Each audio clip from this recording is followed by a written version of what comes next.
أعوذ بالله من الشيطان الرجيم. الله تپناوڑم لرټل شوی شیطان څخه.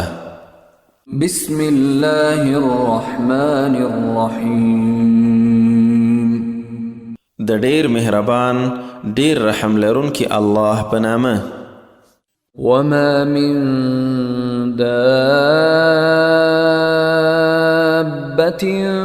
في الأرض إلا على الله رزقها ويعلم مستقرها ومستودعها كل في كتاب مبين. او پزمکه کې هیڅ داسې خوځنده ساکخ نشته چې روزي پر الله نوي، او هماغه ته د استوګنې ځای هم معلوم دی او د مرګ ځای هم. هر څه په یو روښانه دفتر کې دي. وهو الذي خلق السماوات والأرض في 6 أيام وكان عرشه على الماء ليبلوكم أيكم أحسن عملا. ولئن قلت إنكم مبعوثون من بعد الموت ليقولن الذين كفروا إن هذا إلا سحر مبين. او دی هماغه دی چې آسمانونه او ځمکه یې په 6 ورځو کې پیدا کړل، او عرش یې له هغه مخکې پر اوبو باندې و، تر څو تاسو وازموئ چې کوم یو مو په عمل کې غوره دی. او ای رسوله، که تا خلکو ته وویل چې تاسو له مرګ وروسته راپورته کیدونکي یاست، نو حتما به کافران وایي چې دا خو څرګندې کوډې دي. ولئن أخرنا عنهم العذاب إلى أمة معدودة ليقولن ما يحبسه ألا يوم يأتيهم ليس مصروفا عنهم وحاق بهم ما كانوا به يستهزئون. ولئن أذقنا الإنسان منا رحمة ثم نزعناها منه إنه ليئوس كفور. ولئن أذقناه نعماء بعد ضراء مسته ليقولن ذهب السيئات عني إنه لفرح فخور. إلا الذين صبروا وعملوا الصالحات أولئك لهم مغفرة وأجر كبير. او کله هغوی مو تر یوې ټاکلې مودې پورې سزا وځنډوله، نو خامخا به د مسخرو په توګه وایي چې دا سزا څه شي ایساره کړې ده. واورئ، هغه ورځ چې عذاب ورته راشي، نو له دوی نه به ګرځول کیدونکی نه وي، او هغه عذاب به ترې چاپیر شي کوم چې دوی به ملنډې ورپورې وهلې. او که انسان ته له خپله لوري څه رحمت وروڅکو، بیا یې بیرته ترې واخلو، نو هغه ناهیلی ناشکره وي. او کله کومې تنګسي وروسته چې وررسېدلې وي بیا نعمتونه وروڅکو، نو بیا وایي چې سختۍ رانه لاړې، نو کبرجن خوشحاله نازیدونکی وي. پرته له هغو کسانو چې صبر یې کړی او ښه کارونه یې کړي، د هغو لپاره بخښنه او لوی اجر دی. فلعلك تارك بعض ما يوحى إليك وضائق به صدرك أن يقولوا لولا أنزل عليه كنز أو جاء معه ملك إنما أنت نذير والله على كل شيء وكيل. نو اے رسوله ښایي ته به د ځینو هغو خبرو پرېښودونکی یې چې تا ته وحي شوي او په دې به زړه تنګه یې چې دوی به د تانې په ډول ځینې غوښتنې درڅخه وکړي، لکه دوی چې وایي ولې کومه خزانه ورباندې راتوی نه شوه یا ولې کوم ملائک ورسره رانغلو. ته یوازې ویرونکی یې او الله پر هر څه څارونکی دی. أم يقولون افتراه قل فأتوا بعشر سور مثله مفتريات وادعوا من استطعتم من دون الله إن كنتم صادقين فإن لم يستجيبوا لكم فاعلموا أنما أنزل بعلم الله وأن لا إله إلا هو فهل أنتم مسلمون. آیا دوی وایي چې دا قرآن پیغمبر لزانه جوړ کړی؟ اے رسوله ورته ووایه نو د دې په شان 10 سورتونه خو لزانه جوړ کړي راوړئ او څوک چې کولی شي الله نه پرته یې کومک لپاره راوبلئ که تاسو رښتیني یاست. نو که هغوی تاسو ته ځواب در نه کړ نو ای خلکو پوه شئ چې هغه یعنی قرآن خو یوازې د الله په علم را نازل شوی او دا چې له هغه پرته کوم بل خدای نشته. نو آیا تاسو اوس غاړه ایښودونکي یاست؟ من كان يريد الحياة الدنيا وزينتها نوفي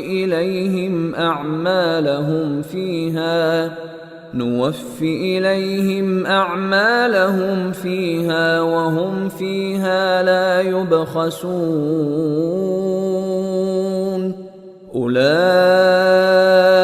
الذين ليس لهم في الآخرة إلا النار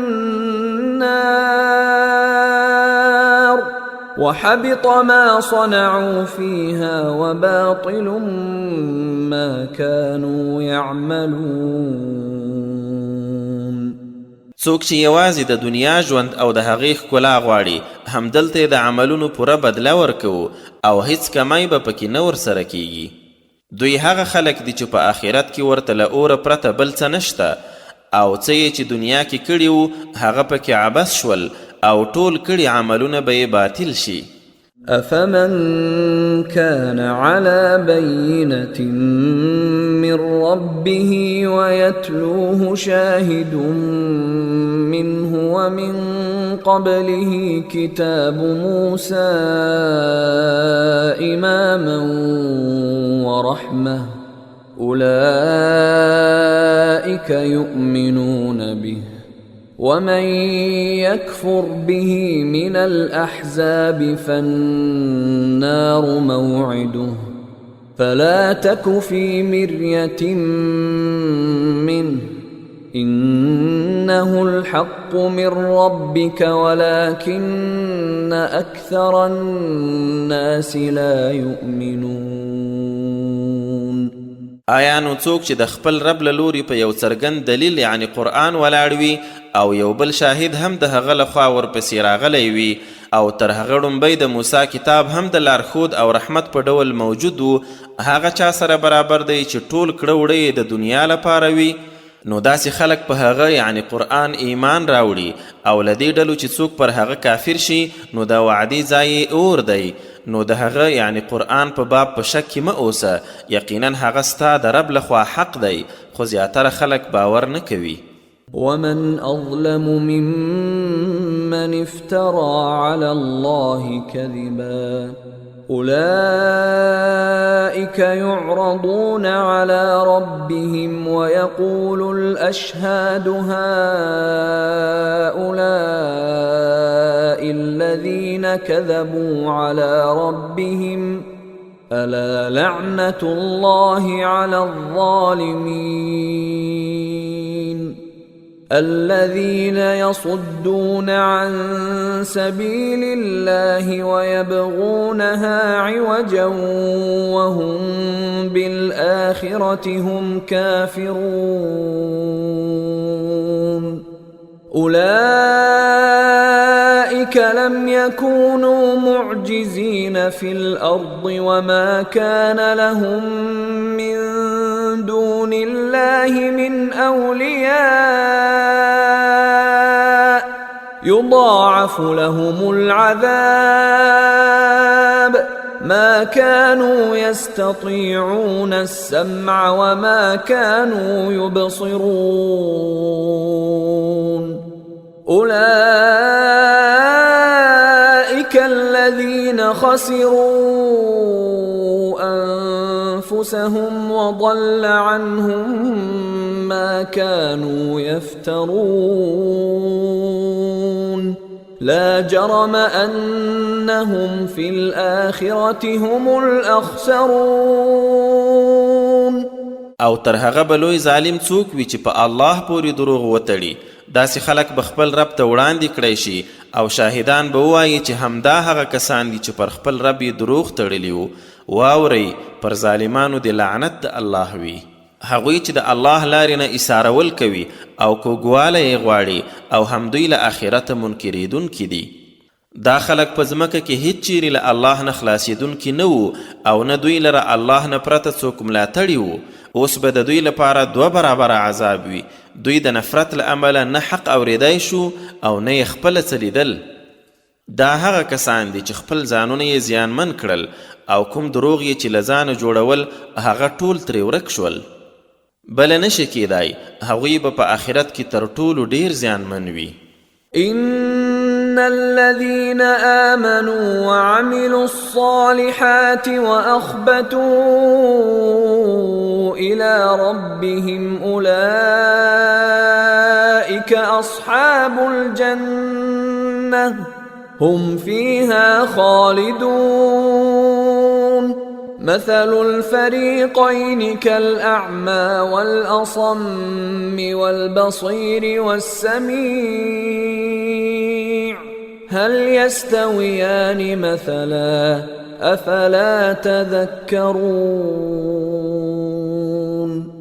بل طرف ته هغه کسان چې ایمان یې راوړی او سم کارونه یې کړي او خپل رب ته عاجزي وکړه هم دوی جنتیان دي هلته به تل تر تله پکې اوسېدونکي وي د دواړو ډلو مثال لکه یو ړوند کوڼ او بل لیدونکی اورېدونکی آیا دواړه په مثال کې سره برابر دي آیا نو تاسو څه درس نه اخلئ ولقد أرسلنا نوحا إلى قومه إني لكم نذير مبين ألا تعبدوا إلا الله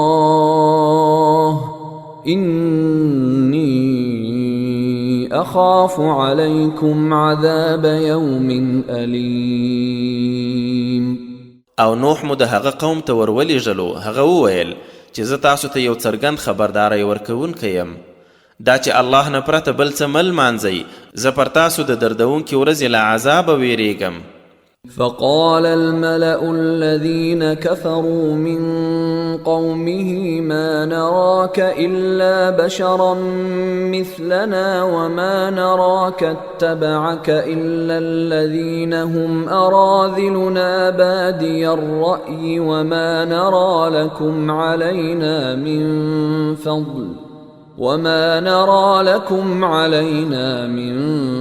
فضل بل نظنكم كاذبين نو د هغه د قوم کافر شو سرداران وویل موږ خو تا ایله د خپل ځان په څیر یو بشر ګورو او نه دی وینو چې زموږ له ټیټو یعنی بې پته بې فکره یعنی ساده خلکو پرته بل چا ستا متابعت کړی وي او پر موږ باندې ستاسو کوم غوروالی هم نه درکې وینو بلکې موږ خو تاسو دروغجن ګڼو قال يا قوم أرأيتم إن كنت على بينة من ربي وآتاني رحمة من عنده فعميت عليكم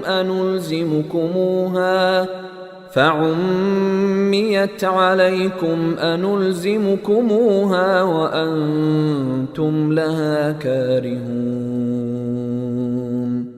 ويا قوم لا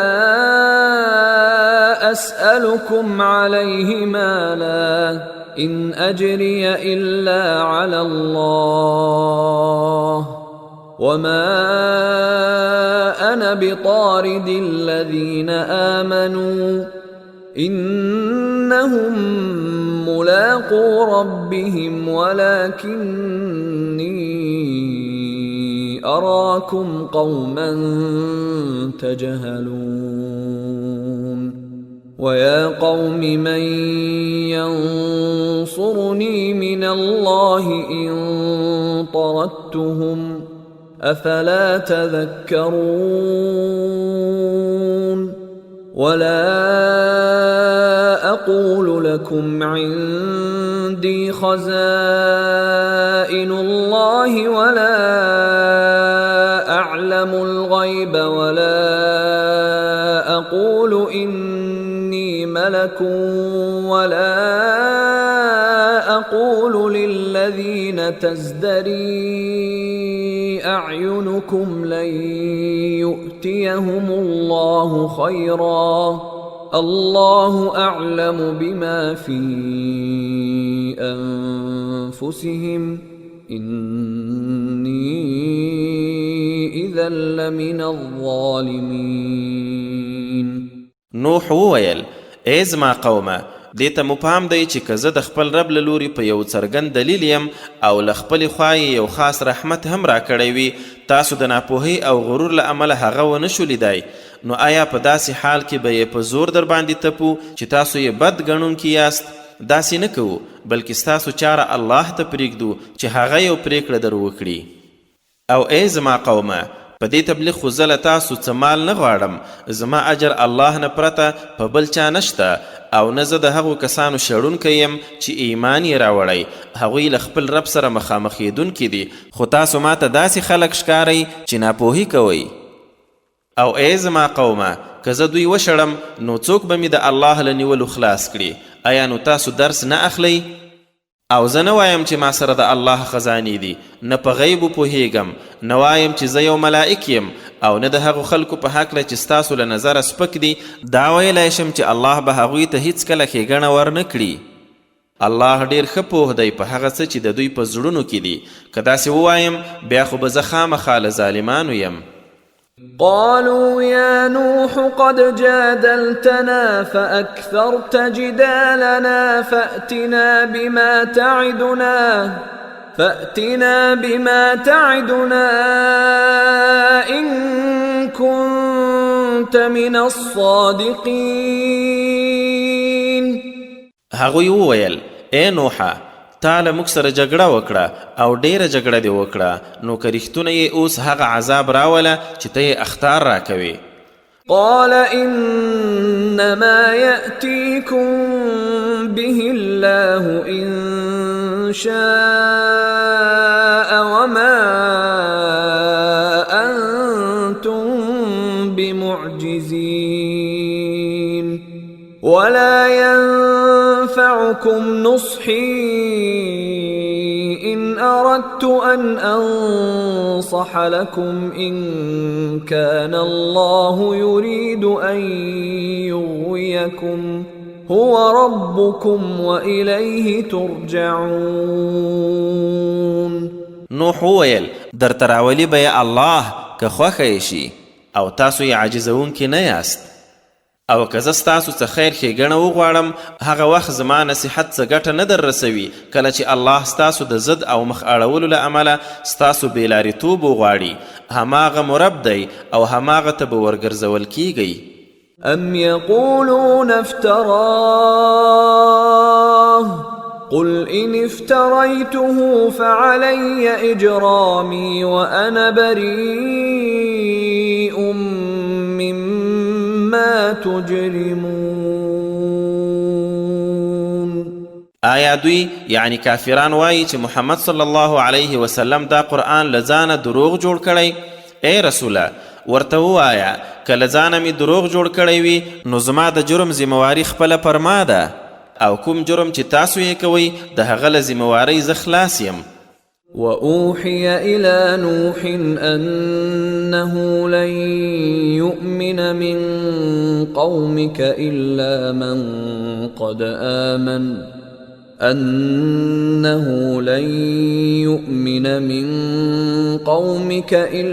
من قد آمن فلا تبتئس بما كانوا يفعلون. واصنع الفلك بأعيننا ووحينا ولا تخاطبني في الذين ظلموا إنهم مغرقون. او نوح ته وحی وشوه چې ستا له قومه نور څوک ایمان نه راوړي پرته له هغو چې مخکې ایمان راوړی، نو په هغه څه مه خفه کیږه چې هغوی به کول. او زموږ تر څارنې او لارښوونې لاندې بیړۍ جوړوه، او چا چې ظلم کړی د هغو سپارښتن مه راته کوه، هغوی خامخا ډوبېدونکي دي.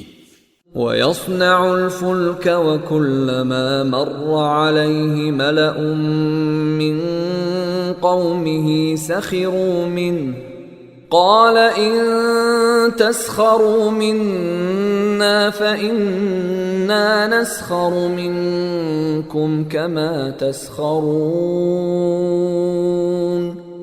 فسوف تعلمون من يأتيه عذاب يخزيه ويحل عليه عذاب مقيم. او هغه بیړۍ جوړوله، او هر کله چې د قوم څوک مشران به یې ورباندې تیرېدل نو پر هغه به یې ملنډې وهلې. هغه یعنی نوح وویل که اوس تاسو ملنډې راباندې وهئ نو سبا چې عذاب راشي بیا به موږ هم داسې ملنډې در باندې وهو لکه چې تاسو ملنډې وهئ. نو ژر به پوه شئ چې په چا به هغه عذاب راځي چې وبه یې شرموي، او داسې عذاب ورباندې راپریوځي چې همیشنی وي. حتى إذا جاء أمرنا وفارت النور قل نحمل فيها من كل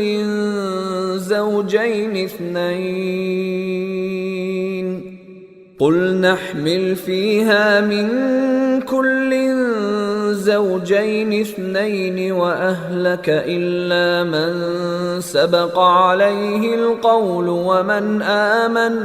وما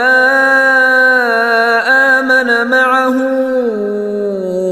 إلا قليل. وقال اركبوا فيها بسم الله مجريها ومرساها إن ربي لغفور رحيم. تر دې چې کله زموږ حکم راغی او هغه تنور وخوټېدلو، موږ نوح ته وویل له هر ډول حیواناتو نه یوه جوړه یعنی 2 سره پکې سپاره کړه، او خپله کورنۍ دې هم پرته له هغو چې په هکله یې ړومبۍ لا وینا شوې ده یعنی زوی او میرمنې، او هغه کسان هم سپاره کړه چې ایمان یې راوړی، او پرته له کومو خلکو د سره نور چا ایمان نه و راوړی. او نوح هغوی ټولو ته وویل پکې سپاره شئ، د الله په نامه یې روانېدل هم دي او درېدل هم، بېشکه زما رب خامخا مهربان بخونکی دی. وهي تجري بهم في موج كالجبال ونادى نوح ابنه وكان في معزل يا بني اركب معنا ولا تكن مع الكافرين. قال سآوي إلى جبل يعصمني من الماء قال لا عاصم اليوم من أمر الله إلا من رحم وحال بينهما الموج فكان من المغرقين. او هغې به دوی د غرو شانته څپو کې وړل او نوح خپل زوی ته ورنارې کړي چې په یوه ګوښه کې و زما بچوړیه موږ سره سپور شه او له کافرانو سره مه کیږه. ویل دا د یوه غره ته پناه وړم چې له اوبو مې وساتي. نوح وویل نن د الله له حکمه څوک ژغورونکی نشته پرته له هغه چې الله رحم ورباندې وکړي. او بیا یوه څپه د دواړو ترمنځ پرده شوه او هغه له ډوبېدونکو څخه شو. وقيل يا أرض ابلعي ماءك ويا سماء أقلعي وغيض الماء وقضي الأمر واستوت على الجودي وقيل بعدا للقوم الظالمين. بیا وویل شول ای ځمکې اوبه دې وزغمه یعنی جذب کړه او ای اسمانه بند شه او اوبه کمې شوې پرېکړه سر ته ورسېدله او بیړۍ پر جودي غره تم شوه او وویل شول د ظالمانو خلکو دپاره د هلاکت وي. ونادى نوح ربه فقال رب إن ابني من أهلي وإن وعدك الحق وأنت أحكم الحاكمين. قال يا نوح إنه ليس من أهلك إنه عمل غير صالح فلا تسألني ما ليس لك به علم إني أعظك أن تكون من الجاهلين. قال رب إني أعوذ بك أن أسألك ما ليس لي به علم وإلا تغفر لي وترحمني أكن من الخاسرين. او نوح خپل رب ته غږ وکړ چې زما ربه دا زما زوی زما له کورنۍ دی او ستا وعده هم رښتیا ده او تر ټولو حاکمانو ښه حاکم هم ته یې. الله فرمایل هغه ستا له کاله څخه نه دی هغه خاوند د بد عمل دی نو د هغه څه غوښتنه مه رانه کوه چې تا سره علم نشته زه درته نصیحت کوم چې ته له جاهلانو څخه نشې. نوح وویل زما ربه زه تا پورې پناه اخلم له دې نه چې هغه څه درنه وغواړم کوم چې نه پرې پوهیږم او که ته بخښنه راته ونه کړې او رحم را باندې ونه کړې نو زه به له تاوانیانو یم. قيل يا نوح اهبط بسلام منا وبركات عليك وعلى ممن معك وأمم سنمتعهم ثم يمسهم منا عذاب أليم. وویل شو ای نوحه کوز شه سلامتیا او برکتونه دی پر تا او پر هغو ډلو وي چې تا سره دي او څه نورې ډلې چې کفر وکړي د ګټې اخیستو څه موقع به ورکړو بیا به زموږ لخوا دردناک عذاب ورسیږي. تلك من أنباء الغيب نوحيها إليك ما كنت تعلمها أنت ولا قومك من قبل هذا فاصبر إن العاقبة للمتقين. اے رسوله دا د غیب له خبرونو دي چې تا ته یې وحی کوو لدې مخکې نه ته ورباندې پوهېدې او نه ستا قوم نو صبر وکړه یقینا ښه انجام د متقیانو دی. وإلى عاد أخاهم هودا قال يا قوم اعبدوا الله ما لكم من إله غيره إن أنتم إلا مفترون. يا قوم لا أسألكم عليه أجرا إن أجري إلا على الذي فطرني أفلا تعقلون. ويا قوم استغفروا ربكم ثم توبوا إليه يرسل السماء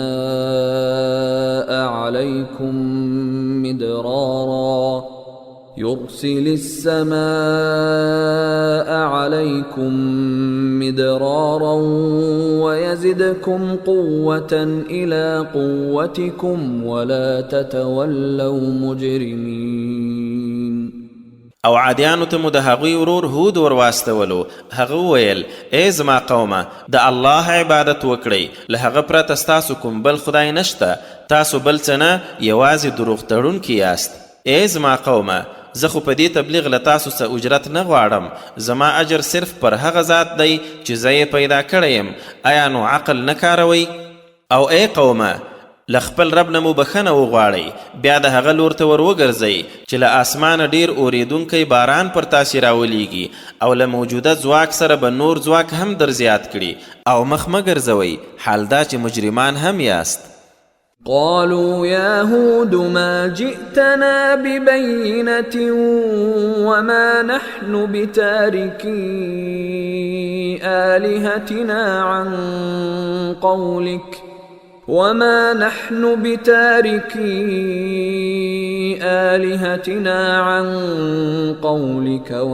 نحن لك بمؤمنين إن نقول إلا اعتراك بعض آلهتنا بسوء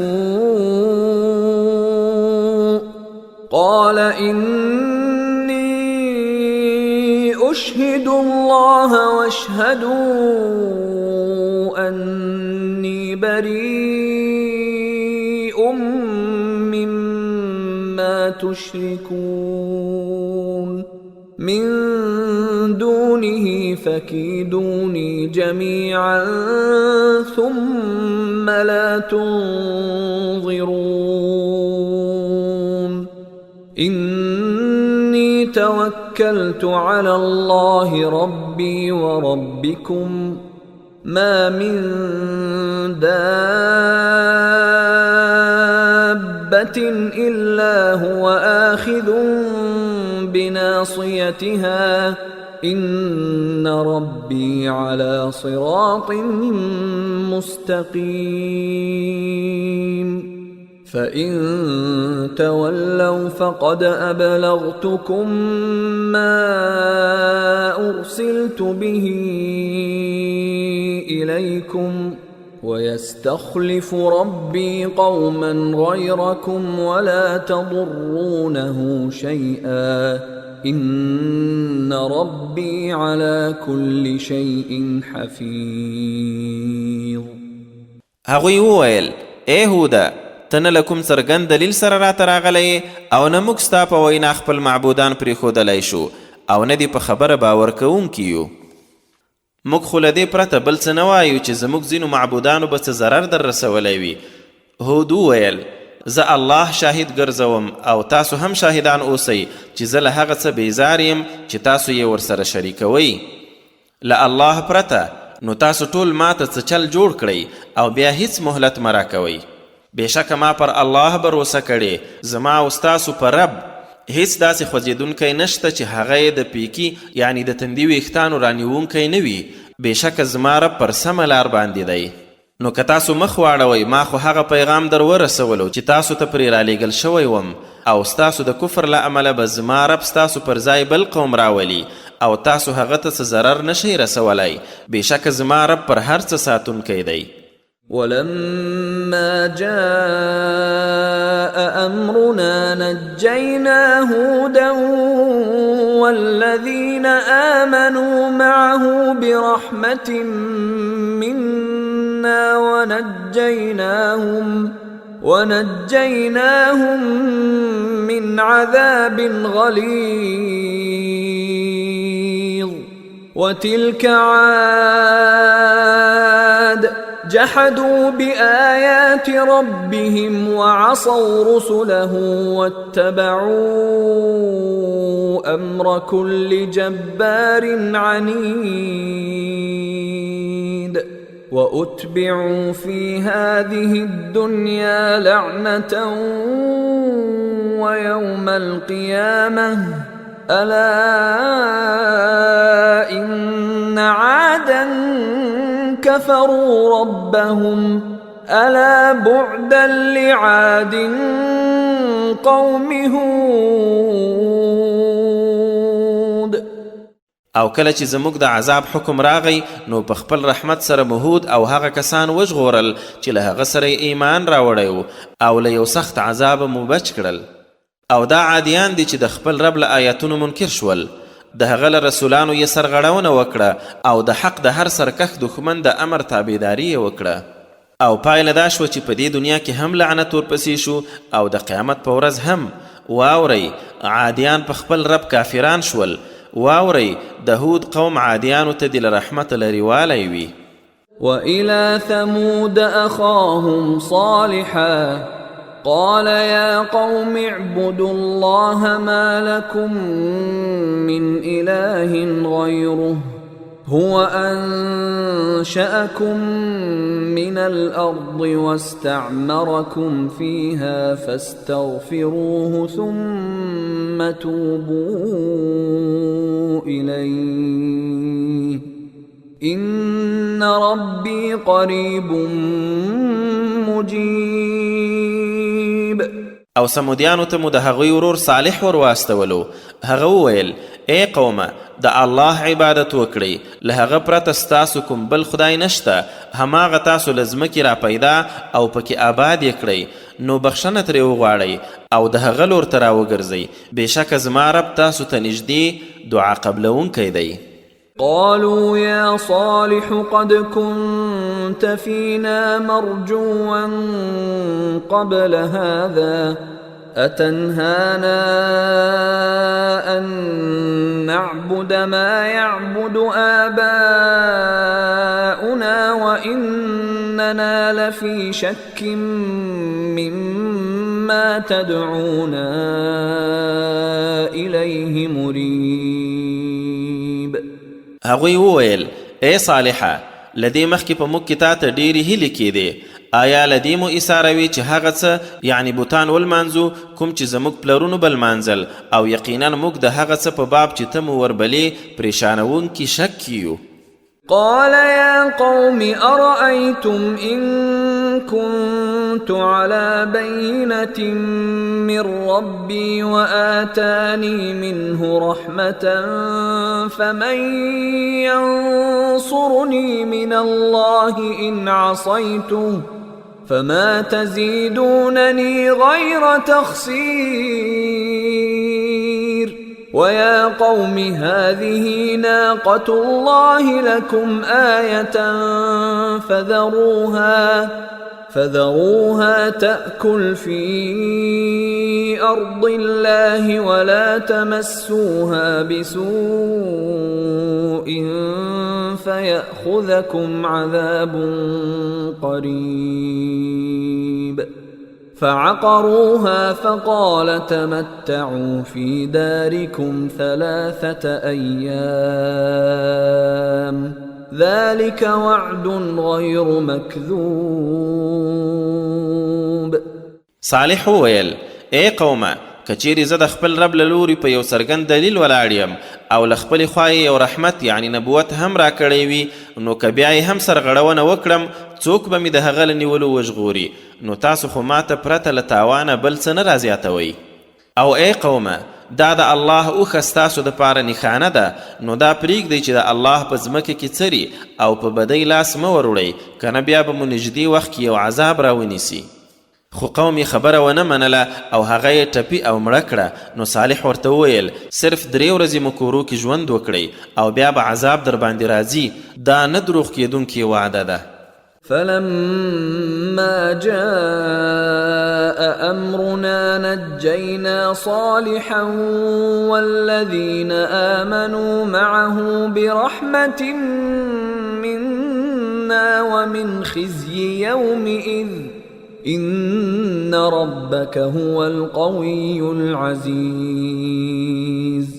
وأخذ الذين ظلموا الصيحة فأصبحوا في ديارهم جاثمين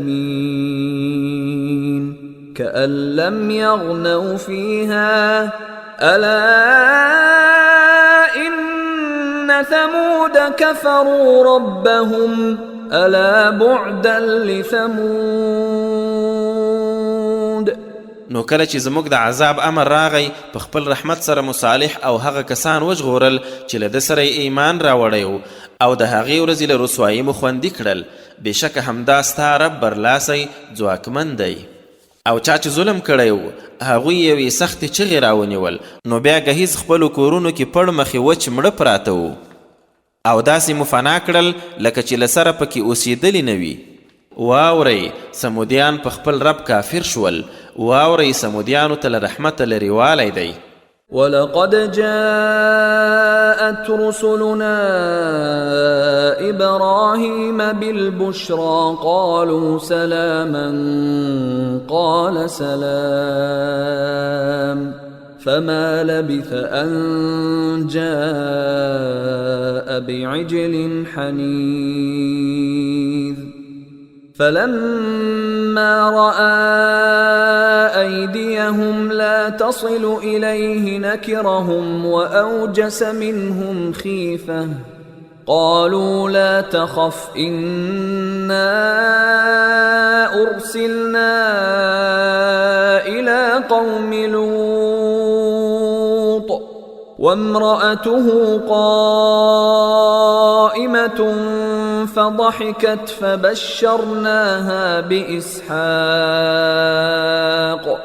فبشرناها بإسحاق ومن وراء إسحاق يعقوب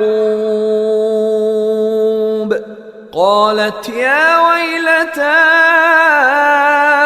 أألد وأنا عجوز وهذا بعلي شيخا إن هذا لشيء عجيب قالوا أتعجبين من أمر الله رحمة الله وبركاته عليكم أهل البيت إنه حميد مجيد. او بېشکه ابراهیم ته زموږ استازي یعنی ملائکان د انسان په شکل د زوی په زیرې ورغلل. ویل سلام دی وي. هغه وویل پر تاسې دې هم سلام وي. نو بیا یې څه ځنډ ونه کړ چې ورید شوی خوسی یې ورته راوړ. خو کله یې چې ولیدل د هغوی لاسونه خوړو ته نه رسي ویې نه پېژندل او په زړه کې یې ترې ویره محسوس کړه. هغوی وویل مه ویرېږه موږ د لوط قوم ته را استول شوي یو. او میرمن یې هلته د پردې تر شا ولاړه وه نو په تعجب یې وخندل. موږ هغې ته د پرښتو په ژبه د اسحاق او له اسحاق وروسته د یعقوب زیری ورکړ. ویل های ویش اوس به یې زیږوم چې بوډۍ شوم او دا خاوند مې هم بوډا دی. بېشکه دا یو عجیبه شی یعنی عجیبه خبره ده. هغوی وویل آیا د الله له امره تعجب کوي؟ ای د دې کور خلکو د الله رحمت او برکتونه دې پر تاسې وي. بېشکه هغه ستایل شوی او د لوی شان والا دی. فلما ذهب عن إبراهيم الروع وجاءته البشرى يجادلنا في قوم لوط إن إبراهيم لحليم أواه منيب يا إبراهيم أعرض عن هذا إنه قد جاء أمر ربك وإنهم آتيهم عذاب غير مردود. نو کله چې له ابراهیم ویره لاړه او هغه زیری ورته راغی نو د لوط د قوم په هکله یې شخړه راسره کوله. بېشکه ابراهیم زغمونکی نرمزړی الله ته ورګرځېدونکی و.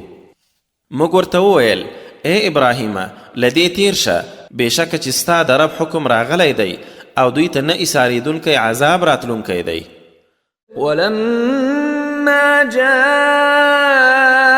رسلنا لوطا سيء بهم وضاق بهم ذرعا وقال هذا يوم عصيب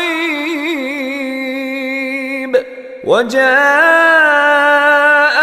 قومه يهرعون إليه ومن قبل كانوا يعملون السيئات قال يا قوم هؤلاء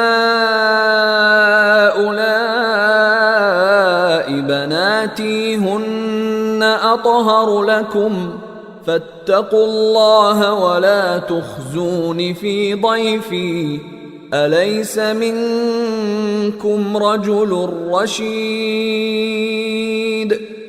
او کله چې زموږ استازي لوط ته ورغلل نو هغه پرې غمجن او زړه تنګی شو او ویل دا ډیره سخته ورځ ده.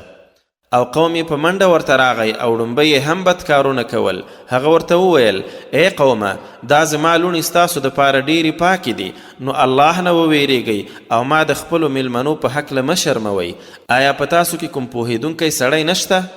قالوا لقد علمت ما لنا في بناتك من حق وإنك لتعلم ما نريد قال لو أن لي بكم قوة أو آوي إلى ركن شديد قالوا يا لوط إنا رسل ربك لن يصلوا إليك فأسر بأهلك بقطع من الليل ولا يلتفت منكم أحد إلا امرأتك إنه مصيبها ما أصابهم إن موعدهم الصبح أليس الصبح بقريب. هغوی وویل تا ته خو معلومه ده چې ستا په لوڼو کې زموږ څه حاجت نشته او ته په دې هم ښه پوهېږې چې موږ څه غواړو. ویل ارمان چې یا مې خپله زور در باندې بر وای یا مې څه کلکې اسرې ته پناه وروړی شوای. دغه وخت پرښتو لوط علیه السلام ته وویل ای لوطه موږ ستا د رب استازي یو ستا د قوم هلاکولو ته یې رالیږلي یو. دوی تا ته هیڅ ضرر نشي رسولی نو د شپې په یوه برخه کې خپله کورنۍ روانه کړه او هیڅوک دې له تاسو نه بیرته نه راګوري پرته له میرمنې دي. یقینا هغې ته هم هغه عذاب رسیدونکی دی چې هغوی ته وررسیږي. بېشکه د هغوی نیټه سهار ده. آیا سهار نږدې نه دی؟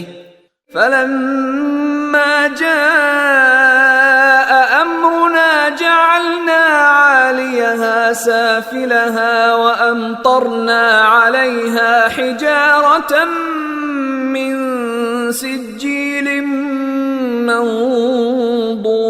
منضود مسومة عند ربك وما هي من الظالمين ببعيد. نو کله چې زموږ د عذاب حکم راغی د هغې ځمکې پورتنۍ برخه مو لاندې کړه یعنی په بل مخ مو واړول او پرله پسې مو داسې کاڼي پرې واورول چې له خټو جوړ په اور پخ شوي وو. ستا د رب په وړاندې نښاني شوي کاڼي او دا د لوط کلی خو د مکې له ظالمانو څه لرې نه دی. وإلى مدين أخاهم شعيبا قال يا قوم اعبدوا الله ما لكم من إله غيره ولا تنقصوا المكيال والميزان إني أراكم بخير وإني أخاف عليكم عذاب يوم محيط. ويا قوم أوفوا المكيال والميزان بالقسط ولا تبخسوا الناس أشياءهم ولا تعثوا في الأرض مفسدين بقية الله خير لكم إن كنتم مؤمنين وما أنا عليكم بحفيظ. او مدین ته مو د هغوی ورور شعیب ورواستولو. هغه ورته وویل ای زما قومه یوازې د الله عبادت کوئ، له هغه پرته ستاسو کوم بل وړ معبود نشته، او پیمانه او تله کې کمی مه کوئ. زه مو نن په ښه حال ګورم او زه پر تاسو د چاپېرېدونکې ورځې له عذابه ویریږم. او ای قومه پیمانه او تله په انصاف سره پوره ورکوئ، او خلکو ته خپل شیان کم مه ورکوئ، او په ځمکه کې ورانکاري مه ګرځئ. که تاسو زما خبره ومنئ نو خلکو ته د هغوی له حق ورکولو وروسته الله درکړې پاتې زیرمه ډیره درته غوره ده که تاسو مؤمنان یاست. او که زما خبره ونه منئ نو زه پر تاسو څارندوی نه یم. قالوا يا شعيب أصلاتك تأمرك أن نترك ما يعبد آباؤنا أو أن نفعل في أموالنا ما نشاء إنك لأنت الحليم الرشيد. هغوی ورته وویل ای شعیبه آیا لمونځ د امر درته کوي چې زموږ پلرونو د څه عبادت کاوه موږ هغه پرېږدو، یا دا چې څنګه مو خوښه وي خپلو مالونو کې واکمني ونه کړو؟ بیا یې د سپکاوي په توګه ورته وویل بېشکه ته خو ډېر دروند په لاره سم سړی یې. قال يا قوم أرأيتم إن كنت على بينة من ربي ورزقني منه رزقا حسنا وما أريد أن أخالفكم إلى ما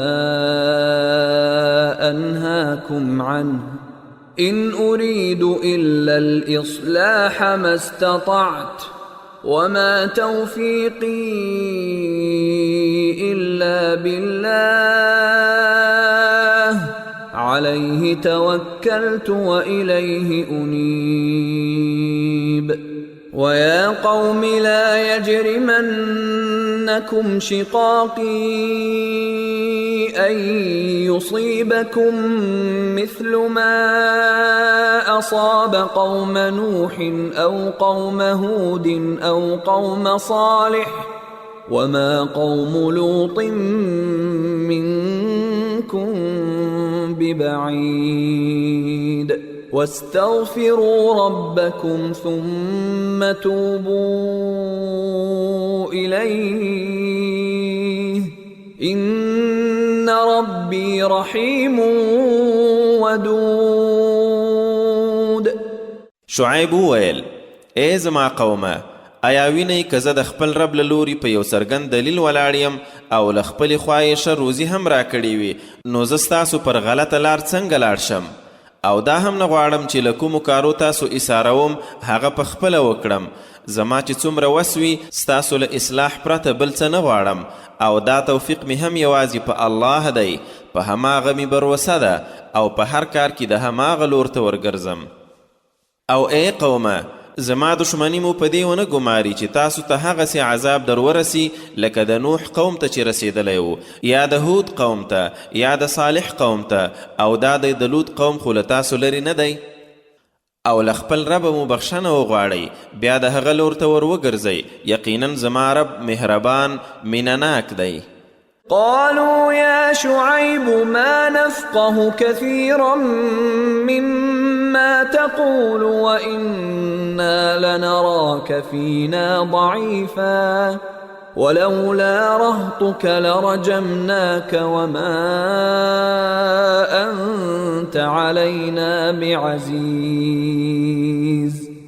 هغوی وویل ای شعیبه ستا په زیاترو خبرو موږ نه پوهیږو او په خپل منځ کې د کمزوری وینو، او که ستا دا خپلوان چې زموږ په دین دي نه وای نو په کاڼو به مو ویشتی وې او پر موږ خو څه عزتمن نه یې. قال يا قوم أرهطي أعز عليكم من الله واتخذتموه وراءكم ظهريا إن ربي بما تعملون محيط ويا قوم اعملوا على مكانتكم إني عامل سوف تعلمون من يأتيه عذاب يخزيه ومن هو كاذب وارتقبوا إني معكم رقيب. شعیب وویل ای قومه ایا زما خپلوان پر تاسې الله نه زیات درانه دي؟ حال دا چې هغه مو تر څټه شاته غورځولی؟ بېشکه زما رب له هغه څه راچاپیر دی چې تاسو یې کوئ. او ای زما قومه تاسو پر خپل حال خپل کار کوئ، زه خپل کوم. ژر به وپوهیږئ چې په چا داسې عذاب راځي چې شرموي او څوک دروغجن دی. او انتظار کوئ، زه هم در سره انتظار کوونکی یم.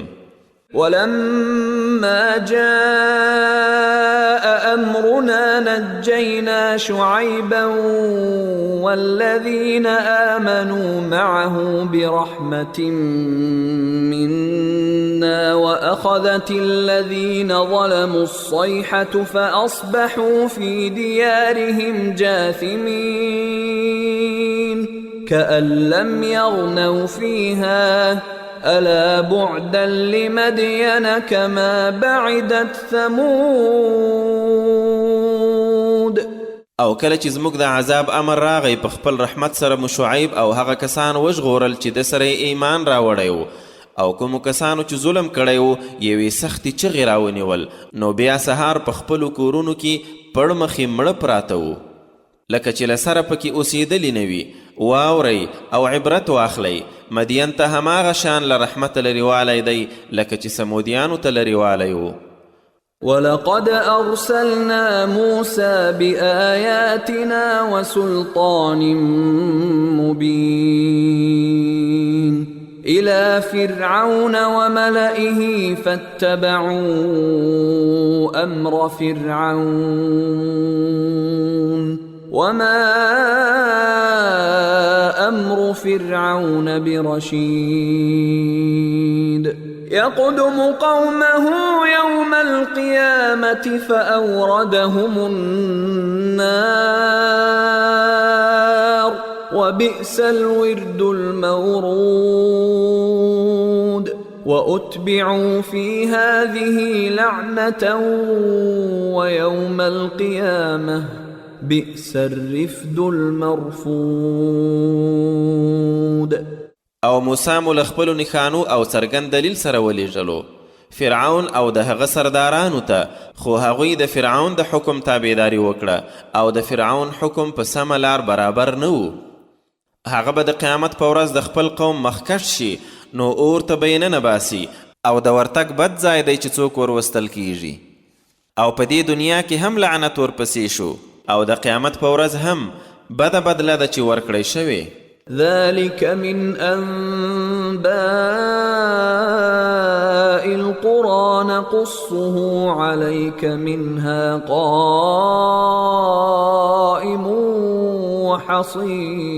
وحصيد وما ظلمناهم ولكن ظلموا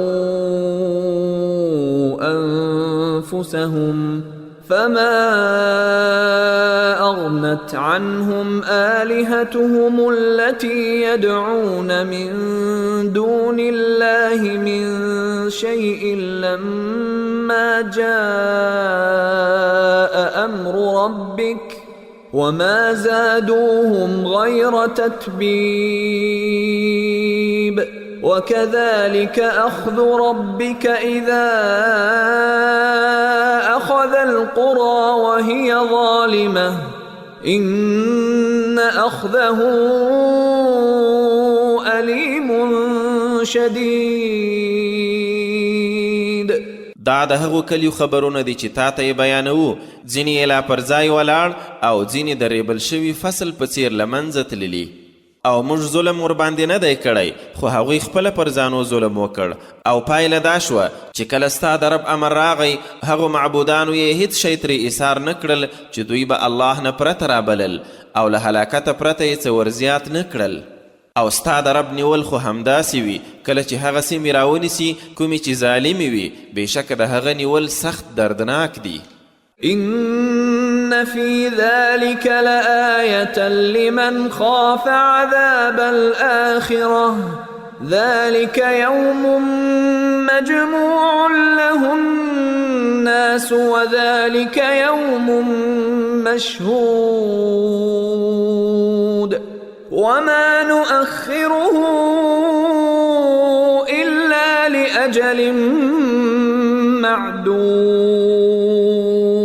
یقینا په دې کې د هغه چا لپاره نښانه ده چې د آخرت له عذابه ویریږي. هغه یوه داسې ورځ ده چې خلک به ورته راټول شي او داسې ورځ ده چې ورته حاضر بشي او هغه نه وروسته کوو مګر یوې معلومې نیټې ته. يوم يأتي لا تكلم نفس إلا بإذنه فمنهم شقي وسعيد فأما الذين شقوا ففي النار لهم فيها زفير وشهيق خالدين فيها ما دامت السماوات والأرض إلا ما شاء ربك إن ربك فعال لما يريد. هغه ورځ چې راشي نو د هغه له اجازې پرته به یو کس هم نه غږیږي، نو بیا به څوک بدمرغه وي او څوک نیکمرغه. نو هر هغه چې بدمرغه وي نو په اور کې به استمیدل یعنی په اوچت آواز سا ایستل او په شیدل یعنی په ټیټ آواز سا راښکل وي. تلپاتې په هغه کې تر څو چې آسمانونه او ځمکه وي مګر دا چې ستا رب بل څه وغواړي. بېشکه ستا رب د هغه څه کوونکی دی چې اراده یې وکړي. وأما الذين سعدوا ففي الجنة خالدين فيها ما دامت السماوات والأرض إلا ما شاء ربك عطاء غير مجذوذ. او هر هغه چې نیکمرغه شول نو په جنت کې به تل تر تله اوسیدونکي وي تر څو چې آسمانونه او ځمکه وي مګر دا چې ستا رب بل څه وغواړي دا یوه نه غوڅېدونکې ورکړه ده. فلا تك في مرية مما يعبد هؤلاء ما يعبدون إلا كما يعبد آباؤهم من قبل وإنا لموفوهم نصيبهم غير منقوص. نو ای رسوله ته د هغه څه په باب شک کې مه لویږه چې دا خلک یعنی مشرکان عبادت کوي. دوی خو یوازې هماغسې عبادت کوي لکه چې مخکې یې پلرونو کاوه او موږ یقینا د هغوی د برخې پوره ورکوونکي یو چې هیڅ کمی به پکې نه وي. ولقد آتينا موسى الكتاب فاختلف فيه ولولا كلمة سبقت من ربك لقضي بينهم وإنهم لفي شك منه مريب. وإن كلا لما ليوفينهم ربك أعمالهم إنه بما يعملون خبير. او بېشکه موسی ته مو کتاب ورکړی خو په هغه کې هم اختلاف وشو او که ستا د رب لخوا مخکې یوه خبره نه وای شوې چې په آخرت کې به پوره عذاب ورکول کیږي نو اوس به یې ترمنځ فیصله شوې وه او یقینا دوی د هغه له پلوه تر اوسه پریشانوونکي شک کې دي. او بېشکه ستا رب به دوی ټولو ته خپلې پوره بدلې ورکړي یقینا هغه د دوی په کړو وړو ښه خبر دی. فاستقم كما أمرت ومن تاب معك ولا تطغوا إنه بما تعملون بصير. نو ای رسوله څنګه چې درته امر شوی هماغسې ټینګ شه هم ته او هم هغه څوک چې تا سره الله ته توبه ویستلې او له بریده مه اوړئ بېشکه تاسو چې څه کوئ هغه یعنی الله یې ښه لیدونکی دی. ولا تركنوا إلى الذين ظلموا فتمسكم النار وما لكم من دون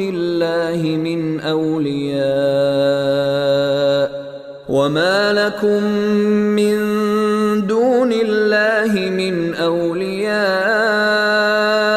ثم لا تنصرون وأقم الصلاة طرفي النهار وزلفا من الليل إن الحسنات يذهبن السيئات ذلك ذكرى للذاكرين واصبر فإن الله لا يضيع أجر المحسنين. او اے مسلمانانو هغو خلکو ته یو بسره هم ورکږیږئ چې ظلم یې کړی کنه بیا به اور در ورسی او الله نه پرته څوک دوستان به مو نه وي نه به بیا څه مرسته در سره وشي. او ای رسوله د ورځې دواړو خواو او د شپې څه شیبو کې لمونځ ترسره کوه یقینا نیکۍ بدۍ له منځه وړي دا پند اخیستونکو لپاره یوه یادونه ده او صبر کوه ځکه چې یقینا الله د نیکي کوونکو اجر نه ضایع کوي. فلولا كان من القرون من قبلكم أولو بقية ينهون عن الفساد في الأرض إلا قليلا ممن أنجينا منهم واتبع الذين ظلموا ما أترفوا فيه وكانوا مجرمين. نو ولی تاسو نه مخکې قومونو کې داسې د خیر خلک موجود نشول چې په ځمکه کې له فساده منع کړې وای پرته له هغو لږو کسانو چې هغوی مو ترې له عذابه وژغورل او هغه چې ظالمانو نو په هغو خوندونو پسې شول چې دوی پکې سوکاله شوي وو او مجرمان شول.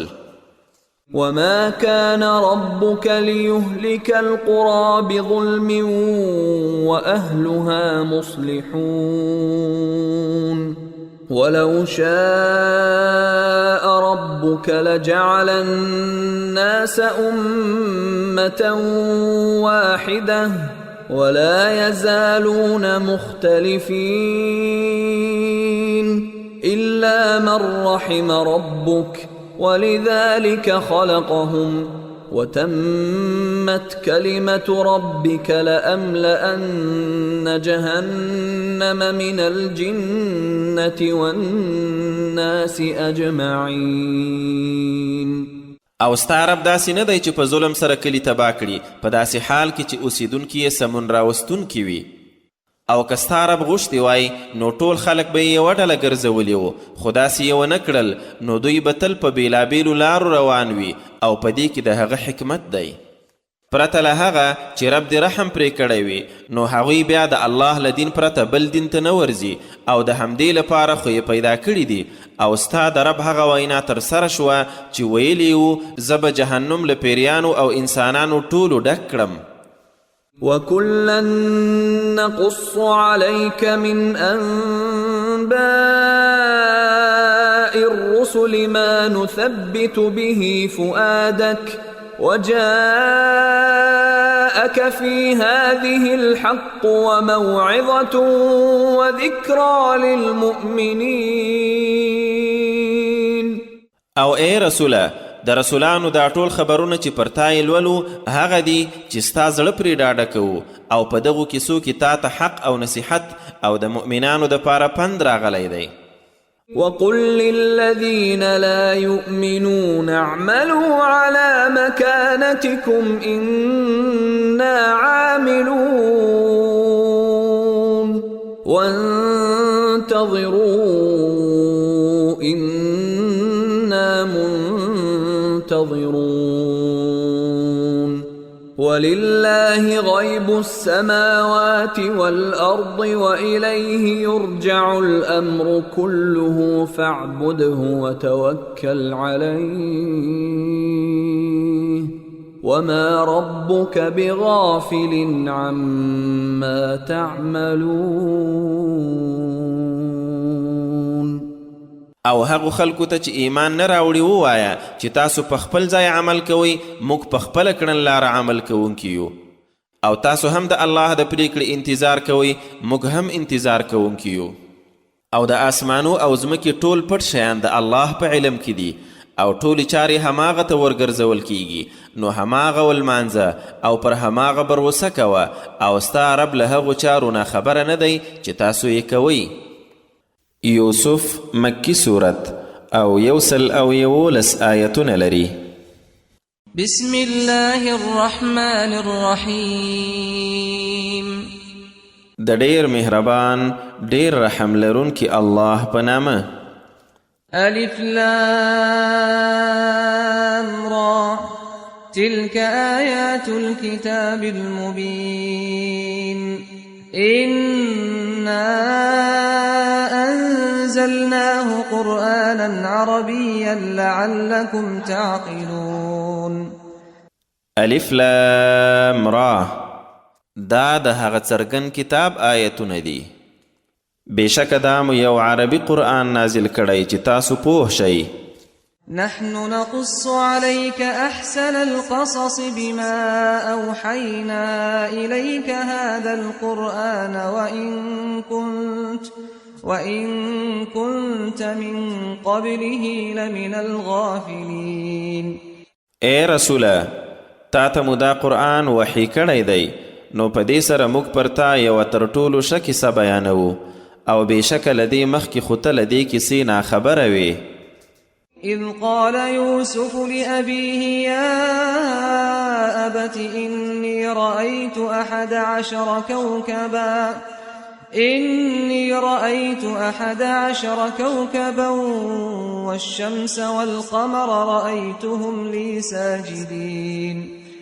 هغه وخت کله چې یوسف خپل پلار یعقوب علیه السلام ته وویل، زما پلاره، ما په خوب کې ولیدل چې 11 ستوري، لمر او سپوږمۍ ټول مې ولیدل چې ما ته سجده کوونکي وي. قال يا بني لا تقصص رؤياك على إخوتك فيكيدوا لك كيدا إن الشيطان للإنسان عدو مبين. وكذلك يجتبيك ربك ويعلمك من تأويل الأحاديث ويتم نعمته عليك وعلى آل يعقوب كما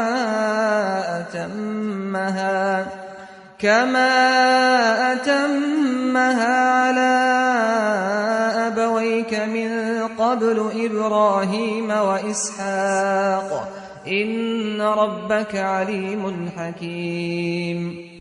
هغه ورته وویل، ای زویکیه، خپل ورونو ته دا خوب مه بیانوه، بیا به تا ته چل جوړ کړي.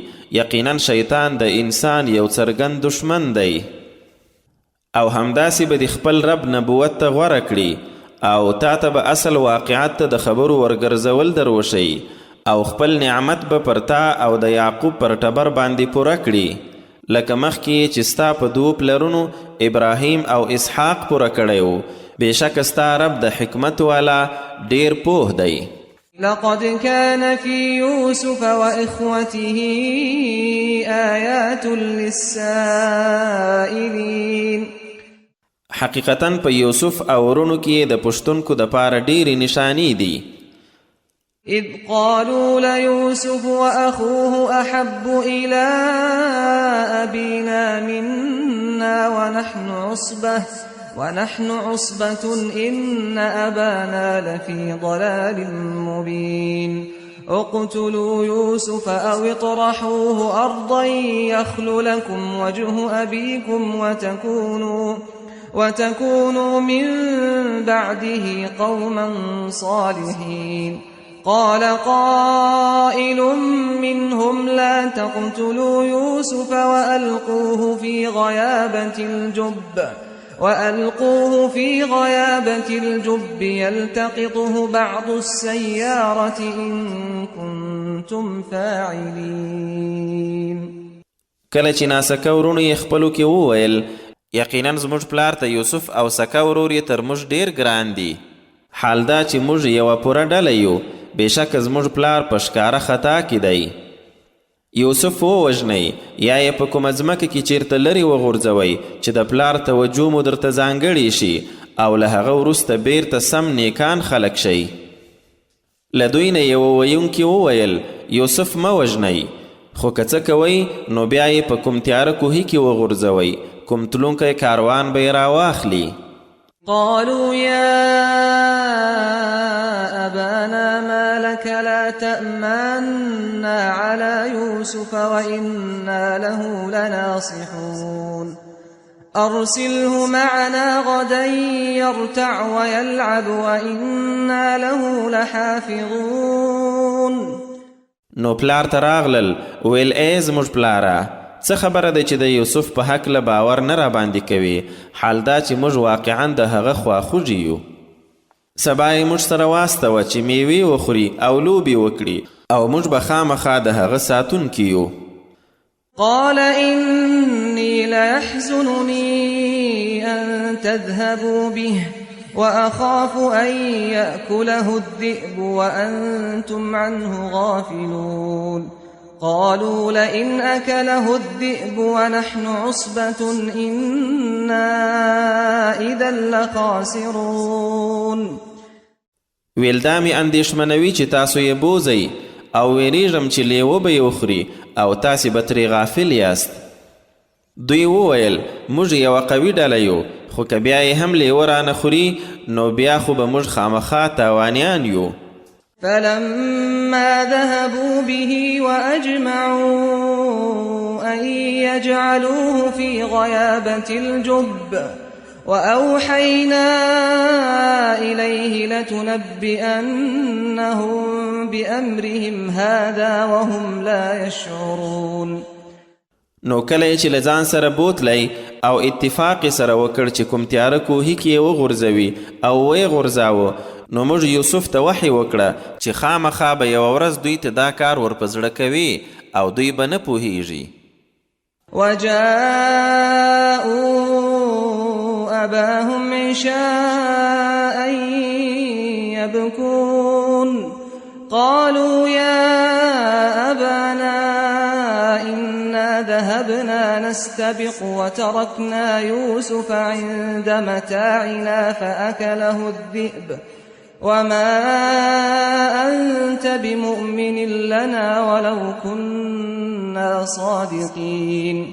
وجاءوا على قميصه بدم كذب قال بل سولت لكم أنفسكم أمرا فصبر جميل والله المستعان على ما تصفون.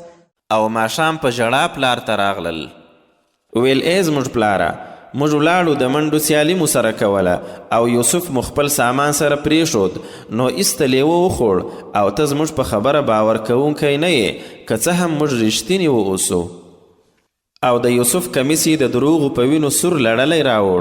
یعقوب وویل نه بلکې خپلو نفسو مو کوم بد کار درته اسانه کړی، نو زما دې ښه صبر وي او کومه خبره چې تاسو جوړوئ هغه کې له الله نه مرسته غوښتل کیدای شي. وجاءت سيارة فأرسلوا واردهم فأدلى دلوه قال يا بشرى هذا غلام وأسروه بضاعة والله عليم بما يعملون. وشروه بثمن بخس دراهم معدودة وكانوا فيه من الزاهدين. او دوی چې یوسف کوم کوهي ته غورځولی و هلته یو کاروان راغی او خپل اوبه راوړونکی یې ولیږی، نو هغه چې خپله سلواغه هغه کوهي ته وغورځوله هلته یوسف پکې ولید، نو چغې یې کړې ویل ای زیری مې در باندې دا دی هلک. او بیا یې په پټه د سوداګرۍ مال وګاڼه، حال دا چې دوی څه کول الله ډیر ښه ورباندې پوه و. بیا هغوی یعنی د یوسف ورونو یوسف په کمه بیه د شمار په 2 روپیو خرڅ کړ او هغوی د ده په هکله بې رغبته و. وقال الذي اشتراه من مصر لامرأته أكرمي مثواه عسى أن ينفعنا أو نتخذه ولدا وكذلك مكنا ليوسف في الأرض ولنعلمه من تأويل الأحاديث والله غالب على أمره ولكن أكثر الناس لا يعلمون. او د مصر هغه سړي چې دی یې واخیست خپلې میرمنې ته وویل د ده د ځای درناوی کوه، شایي ګټه راورسوي یا به یې په زویولۍ ونیسو. او همدا شان مو په هغه ځمکه کې یوسف ته ځای او قدرت ورکړ چې د خوب د خبرو تعبیر نه څه ور زده کړو. او الله پر خپل کار برلاسی دی خو زیاتره خلک نه پوهیږي. ولما بلغ أشده آتيناه حكما وعلما وكذلك نجزي المحسنين. او کله چې هغه پوره ځوانۍ ته ورسید نو موږ حکم او علم ورکړ او نیکانو ته په همدې ډول بدله ورکوو. وراودته التي هو في بيتها عن نفسه وغلقت الأبواب وقالت هيت لك قال معاذ الله إنه ربي أحسن مثواي إنه لا يفلح الظالمون. ولقد همت به وهم بها لولا أن رأى برهان ربه كذلك لنصرف عنه السوء والفحشاء إنه من عبادنا المخلصين. او هغې ښځې چې دی په کور کې اوسېدی په چل ول خپل ځان لور ته د هغه توجه راګرځوله نو یوه ورځ یې دروازې وتړلې او ویې ویل راشه. هغه وویل په الله پورې پناه غواړم، زما رب خو ما ته ښه قدر او منزلت راکړی، په حقیقت کې داسې ظالمان بری نشي موندلی. او یقینا هغې یوسف سره د بدکارۍ تکل وکړ او دی به هم ورمخکې شوی و که د خپل رب څرګند دلیل یې نه وی لیدلی. همداسې وشول ترڅو له هغه نه بدي او بې حیایي ایسته کړو.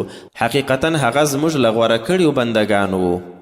واستبق الباب وقدت قميصه من دبر وألف يا سيدها لدى الباب واستبق الباب وقدت قميصه من دبر وألف يا سيدها لدى الباب قالت ما جزاء من أراد بأهلك سوءا إلا أن يسجن أو عذاب أليم. قال هي راودتني عن نفسي وشهد شاهد من أهلها إن كان قميصه قد من قبل فصدقت وهو من الكاذبين وإن كان قميصه قد من دبر فكذبت وهو من الصادقين. فلما رأى قميصه قد من دبر قال إنه من كيدكن إن كيدكن عظيم. يوسف أعرض عن هذا واستغفري لذنبك إنك كنت من الخاطئين. او دواړو دروازې ته سره منډې کړې او په دې کشمکش کې هغې له څټه د ده کمیس ورڅیرې کړ او په دروازه کې دواړو د هغې خاوند بیا موند. ښځې وویل چا چې ستا میرمنې ته د بدۍ اراده کړې وي د هغه سزا له دې پرته بل څه ده چې بندي کړل شي یا بل دردناک عذاب ورکړل شي. یوسف وویل دی خپله ماته ست وکړ او د همدې له ټبره یو چا شاهدي ورکړه چې که د هغه کمیس له مخې نشلیدلی وي نو ښځې رښتیا ویلي او دی له دروغجنو دی او کچیری کمیس یې له څټه شلیدلی وي نو هغې دروغ ویلي او دی له رښتینو دی. نو کله چې خاوند ولید چې د یوسف علیه السلام کمیس له څټه شلیدلی ویې ویل بېشکه دا هم ستاسو ښځو مکرونه دي، یقینا ستاسې فریب ډیر لوی دی. یوسفه له دې خبرې تیر شه او ای ښځې ته د خپلې ګناه بخښنه وغواړه، په اصل کې همدا ته خطاکاره یې. وقال نسوة في المدينة امرأة العزيز تراود فتاها عن نفسه قد شغفها حبا إنا لنراها في ضلال مبين.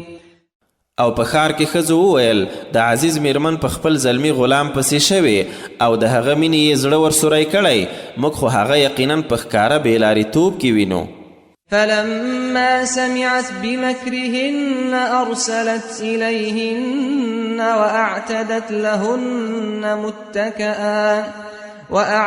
لهن متكئا وآتت كل واحدة منهن سكينا وقالت اخرج عليهن. فلما رأينه أكبرنه وقطعن أيديهن وقلن حاش لله ما هذا بشرا إن هذا إلا ملك كريم.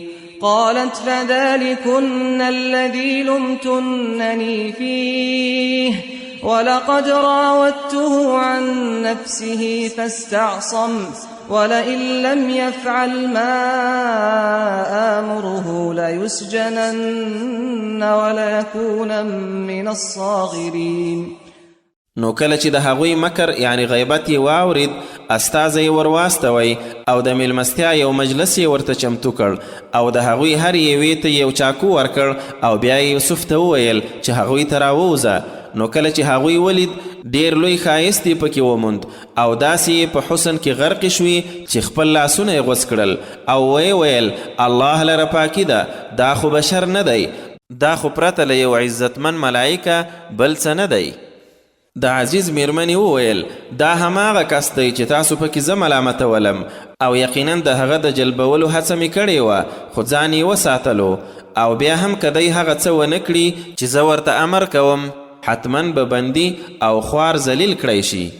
قال رب السجن أحب إلي مما يدعونني إليه وإلا تصرف عني كيدهن أصب إليهن وأكن من الجاهلين. فاستجاب له ربه فصرف عنه كيدهن إنه هو السميع العليم.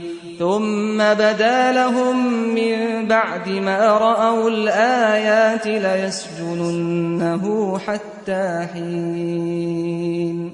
یوسف وویل زما ربه دا بندي کېدل ماته له هغه څه ډېر غوره دي کوم چې دوی مې وربولي او که ته د هغوی دسیسه له ما بل خوا ونه ګرځوې نو زه به میلان ور وکړم او بیا به له جاهلانو اوسم.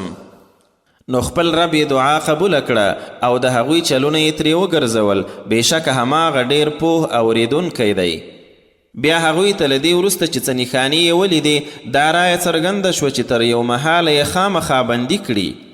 ودخل معه السجن فتيان قال أحدهما إني أراني أعصر خمرا وقال الآخر إني أراني أحمل فوق رأسي خبزا تأكل الطير منه نبئنا بتأويله إنا نراك من المحسنين. او له ده سره بندیخانې ته دوه نور زلمي هم ننوتل. یوه ورځ له هغو نه یو کس یوسف ته وویل ما په خوب کې ځان ولید چې شراب زبېښم، بل وویل او ما ځان ولید چې په سر مې ډوډۍ ایښې وړم او مرغان ترې خوراک کوي. موږ یې په معنا خبر کړه یقینا ته له ښو خلکو راته ښکارې. قال لا يأتيكما طعام ترزقانه إلا نبأتكما بتأويله قبل أن يأتيكما ذلكما مما علمني ربي إني تركت ملة قوم لا يؤمنون بالله وهم بالآخرة هم كافرون واتبعت ملة آبائي إبراهيم وإسحاق ويعقوب ما كان لنا أن نشرك بالله من شيء ذلك من فضل الله علينا وعلى الناس ولكن أكثر الناس لا يشكرون. یوسف ورته وویل کوم خواړه چې درکول کیږي د هغو له راتګ ړومبی به یې تاسو په معنا خبر کړم دا له هغې پوهې دي چې ما ته خپل رب راښوولې ده بېشکه ما د هغو خلکو دین پرېښی چې په الله ایمان نه راوړي او همدوی له آخرته هم منکر دي او ما د خپلو پلرونو ابراهیم اسحاق او یعقوب د دین متابعت کړی موږ ته نه ښایي چې الله سره کوم شی شریک وګڼو دا د توحید عقیده پر موږ او نورو ټولو خلکو د الله یو فضل دی خو زیاتره خلک د دې نعمت شکر نه باسي. يا صاحبي السجن أأرباب متفرقون خير أم الله الواحد القهار ما تعبدون من دونه إلا أسماء سميتموها أنتم وآباؤكم ما أنزل الله بها من سلطان إن الحكم إلا لله أمر ألا تعبدوا إلا إياه ذلك الدين القيم ولكن أكثر الناس لا يعلمون. ای زما د زندان ملګرو آیا ډیر بیلابیل خدایان غوره دي که هماغه یو برلاسی الله تاسو چې له هغه پرته کوم شی لمانځئ هغه له یو څو نومو پرته بل هیڅ نه دي چې تاسو او ستاسو پلرونو ایښي دي الله د هغوی په عبادت کوم سند نه دی رانازل کړی حکومت له هغه پرته د بل چا نه دی امر یې کړی چې له هماغه پرته بل هیڅوک مه لمانځئ همدا سم دین دی خو زیاتره خلک نه پوهیږي. يا صاحبي السجن أما أحدكما فيسقي ربه خمرا وأما الآخر فيصلب فتأكل الطير من رأسه قضي الأمر الذي فيه تستفتيان. وقال للذي ظن أنه ناج منهما اذكرني عند ربك فأنساه الشيطان ذكر ربه فلبث في السجن بضع سنين. ای زما د زندان ملګرو ستاسو یو تن بخپل بادار یعنی د مصر پاچا باندې شراب څښي او دا بل به په سولۍ کړی شي نو مرغان به یې غوښې له سره خوري هغه کار فیصله شوی دی چې له ما پوښتنه کوئ. بیا یې له هغوی دواړو نه هغه کس ته چې ګمان یې کاوه بچ کېدونکی دی وویل خپل بادار یعنی د مصر پاچا ته دې زما یادونه وکړه خو خپل بادار ته د هغه ور یادول شیطان ترې هیر کړل او دی په زندان کې څو کاله نور هم پاتې شو. وقال الملك إني أرى 7 بقرات سمان يأكلهن 7 عجاف و7 سنبلات خضر وأخر يابسات يا أيها الملأ أفتوني في رؤياي إن كنتم للرؤيا تعبرون. قالوا أضغاث أحلام وما نحن بتأويل الأحلام بعالمين. او یو ورځ پاچا وویل ما په خوب کې ولیدل چې 7 څربې غواوې دي چې 7 خوارې غواوې یې خوري او 7 شنه وږي او 7 نور وچ. ای درباریانو ما ته مې د خوب معنا وکړئ که تاسو د خوب معنا کولای شئ. هغوی وویل دا خو ګډوډ خیالي خوبونه دي او موږ د خوشي خیالي خوبونو په معنا نه پوهیږو. وقال الذي نجا منهما وادكر بعد أمة أنا أنبئكم بتأويله فأرسلون. يوسف أيها الصديق أفتنا في 7 بقرات سمان يأكلهن 7 عجاف و7 سنبلات خضر وأخر يابسات لعلي أرجع إلى الناس لعلهم يعلمون. او له هماغو دونه چې کوم کس بچ شوی و او هغه ته له ډېرې مودې وروسته یوسف وریاد شو وویل زه به مو د دې په معنا خبر کړم نو ما زندان ته واستوئ. چې ورغی ورته وویل یوسفه ای رښتینیه موږ ته د دې خوب تعبیر راکړه په 7 څربو غواوو کې چې 7 خوارې خوري او 7 شنو وږو او نورو 7 وچو کې ښایي زه هغو خلکو ته ورستون شم او د خوب تعبیر ورته ووایم د دې دپاره چې دوی وپوهیږي. قال تزرعون 7 سنين دأبا فما حصدتم فذروه في سنبله إلا قليلا مما تأكلون ثم يأتي من بعد ذلك 7 شداد يأكلن ما قدمتم لهن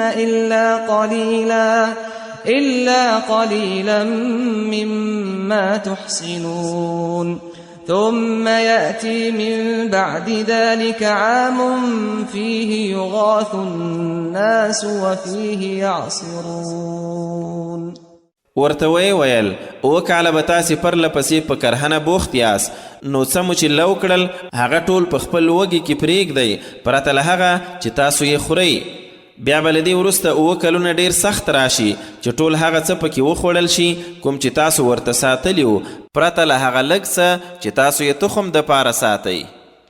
بیا له دې وروسته یو بل کال راځي چې په هغه کې به بارانونو سره د خلکو فریاد واورېده شي او په هغه کې به شیره او غوړي وزبیښي.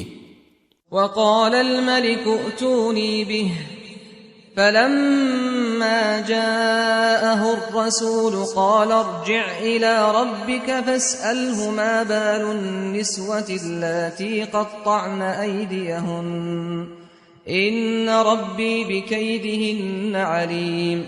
قال ما خطبكن إذ راوتن يوسف عن نفسه قلنا حاش لله ما علمنا عليه من سوء قالت امرأة العزيز الآن حصحص الحق أنا راودته عن نفسه وإنه لمن الصادقين ذلك ليعلم أني لم أخنه بالغيب وأن الله لا يهدي كيد الخائنين. کله چې پاچا په دې تعبیر خبر شو ویل هغه یعنی یوسف ما ته راولی خو کله چې استازی ورغی هغه ورته وویل خپل بادار یعنی پاچا ته دې بیرته ورشه ویې پوښته چې د هغو ښځو څه حالت و چې خپل لاسونه یې غوڅ کړي وو بېشکه زما رب د هغوی په مکاري ډېر ښه پوه دی. پاچا هغه ښځې راوغوښتې او ورته ویل ستاسو څه حال و کله چې د یوسف د مینې جلبولو هڅه مو کړې وه. ټولو ښځو وویل الله لره پاکي ده موږ خو د هغه په هیڅ بدي نه یو پوه شوي. د عزیز ښځې وویل اوس حق څرګند شو ما هغه ته ست کړی و او بېشکه هغه له رښتینو څخه و. یوسف چې د ښځو له دې ځوابه خبر شو ویل دا د دې لپاره چې عزیز وپوهیږي چې ما په غیاب کې هم له ده سره خیانت نه دی کړی او دا چې یقینا الله د خیانتګرو چلونه د بري په لاره نه سموي. صدق الله العظيم.